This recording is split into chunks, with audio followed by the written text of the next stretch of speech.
बड़े सपने देखना नीरज की पुरानी आदत थी।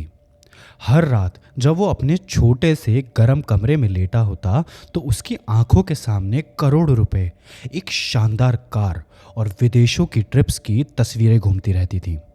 लेकिन रियलिटी कुछ और ही थी। नीरज एक कॉल सेंटर में काम करता था जहां उसकी सैलरी उसके खर्चों और पुराने कर्जों के लिए भी कम पड़ जाती थी। उसकी दोस्ती अब सिर्फ घबराहट और उधारी से ही थी। अंदर से वो एक जुनून में जी रहा था, एक भूख, एक परेशानी जो उसे दिन रात खा जाती थी। The desperate urge to be rich, powerful and so finally I made it. उसकी बेचैनी उसे डिजिटल अंधेरे में ले गई। इंटरनेट पर वो हर शॉर्टकट ढूंढता था। सब, everything, how to get rich quick, सब ब्लैक मैजिक वाले वीडियोस जिनसे अमीर बना जा सकता था। और एक रात जब स्क्रीन की नीली रोशनी उसके चेहरे पर पड़ रही थी तो उसने एक ऐसा अजीब सा वीडियो देखा। वीडियो में आगे बढ़ने से पहले अगर आप मेरे चैनल अभिमन्यु सिंह टॉक्स पर नए हैं और आपने अभी तक सब्सक्राइब नहीं किया है तो इट्स अ हम्बल रिक्वेस्ट कि सब्सक्राइब ज़रूर करें। और मेरे चैनल पर और भी बहुत सी हॉरर स्टोरीज़ हैं जो आपको पसंद आएंगी, तो उन्हें भी ज़रूर सुनें। और आप किस सिटी से हैं ये भी कमेंट सेक्शन में ज़रूर बताएं। अब बिना किसी देरी के चलते हैं अपने आज के हॉरर इंसिडेंट की तरफ। Kachcha Kalwa, the untamed one. जो वीडियो नीरज को दिखा उसका टाइटल था Kachcha Kalwa, the untamed entity, a shortcut to unlimited wealth. पहले तो नीरज ने इसे इग्नोर करने की कोशिश की, पर अनलिमिटेड वेल्थ सुनकर उसको तो जैसे शॉक लगा। उसके दिमाग में बिजली सी चमकी।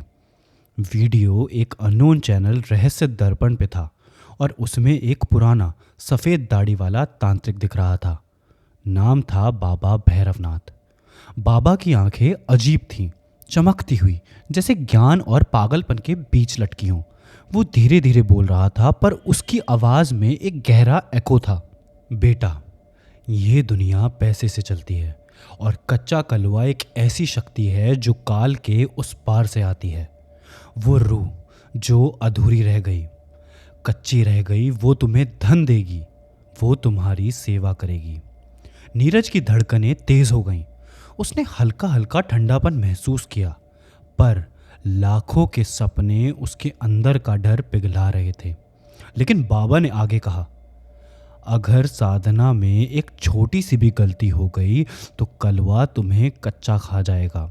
वो कच्चा है, भूखा है, वो तुम्हारी रूह ले लेगा और तुम्हारी मौत बहुत ही बुरी होगी। नीरज ने वीडियो तुरंत बंद कर दिया। मौत खा जाएगा? एक पल के लिए उसके अंदर डर आया, पर फिर उसने अपने उसी छोटे से कमरे में चारों तरफ देखा।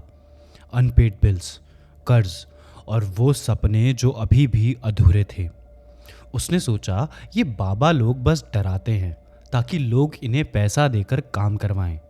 मैं खुद कर सकता हूँ, मुझे पैसा चाहिए बस। डेडली कॉन्सिक्वेंसेस नीरज के लिए वो छोटी कुर्बानियाँ थीं, उसकी ऊंची उड़ान के लिए। अब उसका जुनून उसके होश पर भारी पड़ गया था।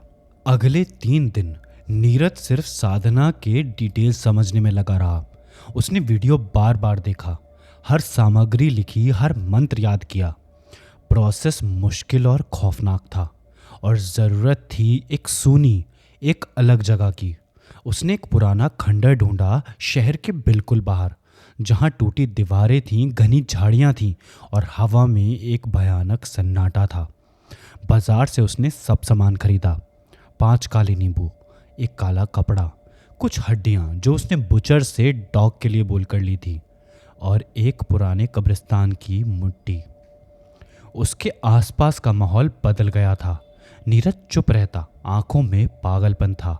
ऑफिस में लोग सोचने लगे कि वो स्ट्रेस में है। किसी को नहीं पता था कि वो एक काली शक्ति को बुलाने की तैयारी कर रहा है और इसका अंजाम क्या होगा ये उसको खुद भी नहीं पता था। The ritual night. अमावस्या की रात आई। अंधेरा इतना गहरा था जैसे हवा भी रुक गई हो। नीरज अपनी पुरानी स्कूटर से खंडर तक गया। हवा नम थी और एक अजीब सी बदबू आ रही थी, सड़ी हुई फूलों की और मिट्टी की। अंदर जाके उसने एक चक्र बनाया राख से। बीच में वो काला कपड़ा रखा, नींबू और हड्डियां रखी। वो पैर जोड़कर बैठ गया। सांस तेज थी, दिल धक धक कर रहा था। अब कोई वापसी का रास्ता था ही नहीं। उसने मंत्र बोलना शुरू किया। कच्चा कलवा, अधूरा शरीर, कच्ची आत्मा, आओ धन दो, मेरी सेवा करो। पहले कुछ नहीं हुआ, सिर्फ उसकी धड़कन और बाहर झिंगुरों की आवाज आ रही थी। उसने सोचा ये बस झूठ था, पर फिर हवा रुक गई। एकदम से इतना सन्नाटा छा गया कि अपनी सांस भी उसे अब भारी लग रही थी। उसके बनाए चक्र के अंदर का ऐश हल्के से हिलने लगा। ठंडी हवा उसके गर्दन को छूकर गुजरी और उसने देखा वो 5 नींबू धीरे धीरे सूख रहे थे, जैसे कि उनके अंदर की सारी जिंदगी निकल गई हो। उनका रंग पीले से काला हो गया। नीरज के गले से आवाज़ नहीं निकल रही थी, पर पैसा पैसा उसके दिमाग में घूम रहा था। उसने हिम्मत करके फिर से मंत्र बोला, मुझे धन दो, मुझे धन दो, मेरी सेवा करो। और तब उसने महसूस किया कोई तो है। कुछ दिख नहीं रहा था, पर हवा भारी हो गई थी। एक रॉ अनफॉर्म्ड शक्ति चक्र के बाहर घूम रही थी। कच्चा कलवा आ चुका था। The golden phase. अगले कुछ हफ्ते नीरज के गोल्डन डेज थे। उसकी किस्मत जैसे बदल ही गई थी। लॉटरी जीती, इन्वेस्टमेंट्स डबल हुए, बॉस ने बोनस दिया, वो भी बिना किसी वजह के। पैसा बरस रहा था। उसने नई कार ली, लग्जरी फ्लैट खरीदा, पुराने कर्ज चुकाए। उसको लगा अब वो दुनिया जीत गया है। लेकिन सुख के साथ एक अजीब सी बेचैनी थी उसके अंदर। रात को जब वो अकेला होता तो कोई आवाज़ आती, हल्की लेकिन बहुत क्लियर, नीरज मैं यही हूँ। उसको समझ आ गया था कि साधना अब उसके काबू में नहीं है। कलवा उसे धन दे तो रहा था, पर ले रहा था उसकी शांति। नीरज ने कई दिनों से नींद नहीं ली थी।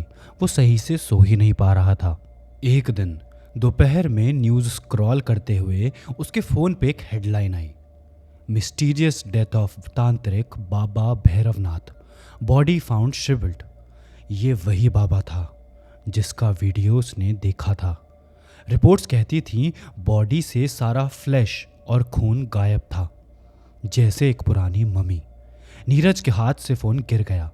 उसके कान में अब बाबा के शब्द घूम रहे थे, अगर साधना में एक छोटी सी भी गलती हुई तो कलवा तुम्हें कच्चा खा जाएगा। बाबा ने कलवा का राज दुनिया को बताया तो था, और वो पहला शिकार बन गया। नीरज ने अपने आप को समझाया, मैं अलग हूँ, मैं सेफ हूँ, मुझे तो पैसा मिल रहा है ना। लेकिन उस रात आवाज़ और ज़्यादा तेज़ थी। अब सिर्फ सरगोशी नहीं थी, एक खुरदरी खराश भारी चीख थी। वो कुछ और मांग रही थी। नीरज अब अपने पैसे के जाल में खुद ही फंस गया था। उसको लगा वो मास्टर है, पर अब वो एक नौकर बन गया था, एक भूखी शक्ति का। उसके घर का माहौल बदलने लगा। मिरर में ब्लर शैडोज दिखने लगे, लाइट के अपोजिट डायरेक्शन में छाया हिलती थी।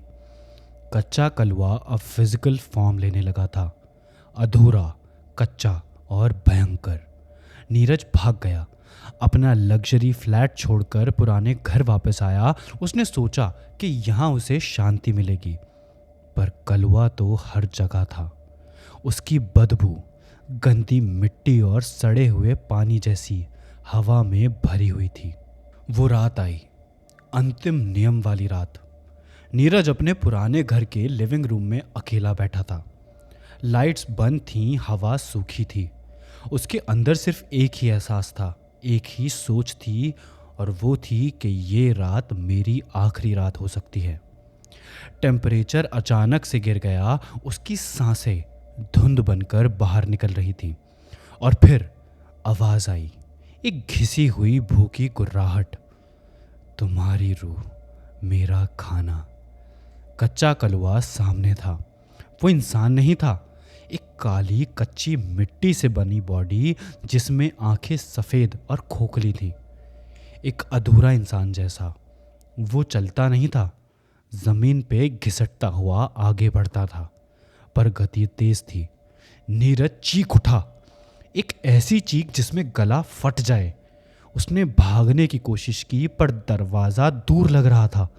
कलवा के हाथ उसके गले तक पहुंच गए, ठंडे मिट्टी से बने हुए हाथ। कोई दर्द नहीं था, पर एक अजीब सा सोनापन, जैसे अंदर से सारी जिंदगी खींच ली गई हो। नीरज समझ गया था, उसके बड़े सपने अब उसकी मौत बन गए हैं। कलवा की भूख आंखों से उसकी जिंदगी की आखिरी चीज जो थी वो ले रही थी। सुबह पुलिस ने नीरज की बॉडी को पाया। कोई खून नहीं था, कोई चोट नहीं थी, बस उसका चेहरा एक जमी गई चीख में अटका हुआ था। मेडिकल रिपोर्ट्स ने लिखा cardiac arrest due to stress, लेकिन सच कोई नहीं जानता था। घर के लोग बस इतना कहते थे, बड़े सपने देखता था, अच्छा बच्चा था, लेकिन पता नहीं ऐसा क्यों हुआ। और शहर के बाहर उस पुराने खंडर में अब भी वो काला कपड़ा, वो काले नींबू पड़े हैं, गवाही दे रहे हैं एक ऐसी भयानक साधना की जिसमें एक आदमी ने पैसा चाहा और बदले में अपनी रूह का सौदा एक ऐसी एंटिटी से कर डाला जो किसी को नहीं बख्शती। क्या आप भी ऐसी साधनाओं में बिलीव रखते हैं? क्या आपने अभी कभी अपनी लाइफ में ऐसा शॉर्टकट लेने का सोचा है? अगर हाँ, तो मेरी मानो तो इन सब एंटिटीज से दूर ही रहो। कहीं ऐसा ना हो कि मेरी नेक्स्ट स्टोरी में नीरज की जगह आपका नाम हो। कच्चा कलवा और मेरी तरफ से थैंक यू ये स्टोरी सुनने के लिए। मैं मिलता हूँ अपने नेक्स्ट वीडियो में एक नई हॉरर स्टोरी के साथ। तब तक के लिए बाय, और सब्सक्राइब भी कर देना, नहीं तो याद है ना, कच्चा कलवा।